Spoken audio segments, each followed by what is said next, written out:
Lance Stroll has experienced the most embarrassing moment in his career as he crashed out during the formation lap, and while it seemed like he could get back on track and continue the race, he beached the car and made himself look very amateurish. With Aston Martin being already in a very poor performing nature, will the 2025 season see the team explore options beyond the son of the owner? And if so, who would be the best option to replace Lance ahead of the new era of Aston Martin?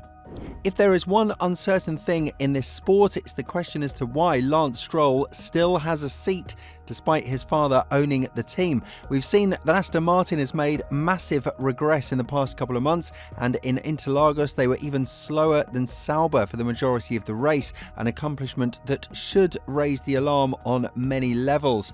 But what could you expect from a team that ran the floor that they did back in Suzuka, regressing months in performance and throwing them into the bin because they have no idea what's wrong with the car? This is something that not even Alonso can fix. Part of it is the influence of Lance Stroll, who is doing nothing but embarrassing his team and his father as a driver, because his feedback is more or less non-existent and he understands the position he is in. There is absolutely no need to panic as long as his father is at the helm of Aston Martin. But now the situation has changed massively, and for example, the presence of Newey and Honda are changing the narrative in the perspective of who's going to drive for them. It's genuinely hard to believe that Newey would like to work with a driver who is going to wreck the car on every session that he's entering, especially if it happens in a bizarre way like it did in Interlagos. What happened in Brazil has showed why Stroll just needs to get away from the sport, and with the downfall of the team and the lack of understanding as to why the car has regressed so much, it's obviously very painful to see how they're struggling to score a point or two when they were predicted to fight for podium finishes. Although they managed to get the most out of the tricky conditions in Brazil, which saw both of the cars finish in Q3, the two of the AMR24s suffered crashes that disabled them to continue with the qualification process. But be that as it may, Alonso's pace was nowhere to be found, and Stroll has yet again managed to put himself as the laughingstock on the grid. And here we are talking about the same issue over and over again, the management of the team. Yes, the owner is your father, and instead of being motivated to prove that you have what it takes to drive an F1 car, that doesn't seem to be the case with Lance at all. He's in a comfort zone that not many believe will disappear anytime soon, because he's been praised as the man that this project has been built around and is continuing to evolve around. But what we are seeing are rookie mistakes and a driver who is just not built for F1 machinery. And again, Honda and Newey are going to be extremely harsh regarding this question, because they are coming from a winning environment like Red Bull, and the last thing they're going to tolerate is nepotism and situations like the ones that are going on in Aston Martin right now.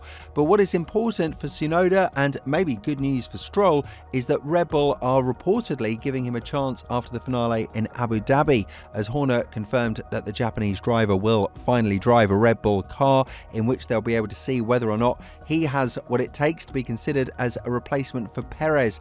There is no doubt that Red Bull will consider Tsunoda, but the amount of attention that he's receiving is not nearly convincing that he will be the successor of Perez, which is news that Honda and Aston Martin would be smart to pay attention to.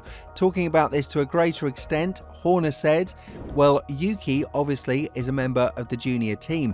It's something that we have discussed with Honda. We gave Yuki a run up the hill at Goodwood earlier in the year, and that was unexpected. He was the first driver to drive a current Formula One car in an open face helmet and goggles. He will test the car again and the tyres test following the conclusion of the season. It's something that's been agreed for quite some time. It will again be good to give him a run, give him the opportunity to work with Red Bull racing engineers and see how he performs in a Red Bull racing car. But again, the attention is more towards Lawson, Colapinto, and potentially even Hadjar, who is poised to be promoted to Racing Bulls if some of the Racing Bulls drivers are promoted to Red Bull, which goes to show that the home of the Japanese driver and the path of his career might be similar to the one Gasly followed. This might be a reason why Aston Martin would be smart to pursue Yuki Tsunoda, because while he is emotional and can get these tricky situations to get the worst out of him. He is, at the end of the day, a solid driver who is constantly scoring points and is now considered as a legitimate Formula One driver who can lead the team into the green pastures of podium finishes. Of course, to say that he's championship material is probably a bit far-fetched of a scenario at this point, because if that was the case, Red Bull wouldn't have wasted time with Perez or talked with Colapinto or even tested Lawson. But at the very least, Tsunoda is a rough diamond that would very likely find a solid home in Aston Martin if all goes well between the Japanese manufacturer and the Silverstone-based squad. This is something that has been talked about by Damon Hill, the 1996 world champion, who went on to say, "If I was Tsunoda, I'd be on the phone to Aston Martin because he is Japanese and they've got Honda coming." That can be proven by the fact that Newey has required a lot more responsibility from the team when signing the deal, unlike what was initially believed. A sit-back, relaxed role that would have seen him in an advisory role and not involved as much as Ferrari would have wanted him to be. On top of that, Honda is now looking to expand their winning tenure from Red Bull, although they're very likely to lose the Constructors' Championship to McLaren and Ferrari and be the third fastest constructor on the grid.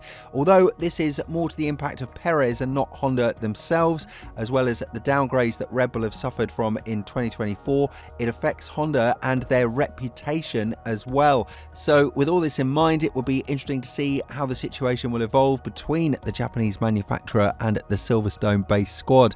One thing is for sure, Lawrence Stroll would have to have some very uncomfortable and serious talks with his son, because as all things stand, there is just no place for a driver like him if he wants to succeed with his team. The investors are not going to be very happy if they have to deal with a driver who is reckless, has no general knowledge about the car, and won't help them push in the right direction. Because keep in mind that Newey and Honda are coming with tons of other staff that have massive knowledge and experience in the sport. Again, it's going to be very interesting to see how Lawrence does respond to all of these rumours, because as all things stand, he is willing to commit to this project with his son. But Honda are pushing for Tsunoda to be promoted to either Red Bull or maybe even Aston Martin, as their partnership should strengthen the position of the young Japanese driver. The Austrian squad haven't really pushed to sign Tsunoda, as they're keen on promoting Lawson or even going to the Williams camp and talking to Colapinto, because they are also aware of the situation that Tsunoda is more related to Honda than he is to the team, even though he's under contractual obligations with Red Bull. With all this in mind, who do you think will be a proper replacement for Stroll? And more importantly, do you think that his father needs to demote him from the Formula One seat and offer him a seat elsewhere, with how the team now desperately needs two strong performing drivers and ones that could extract the maximum out of the car?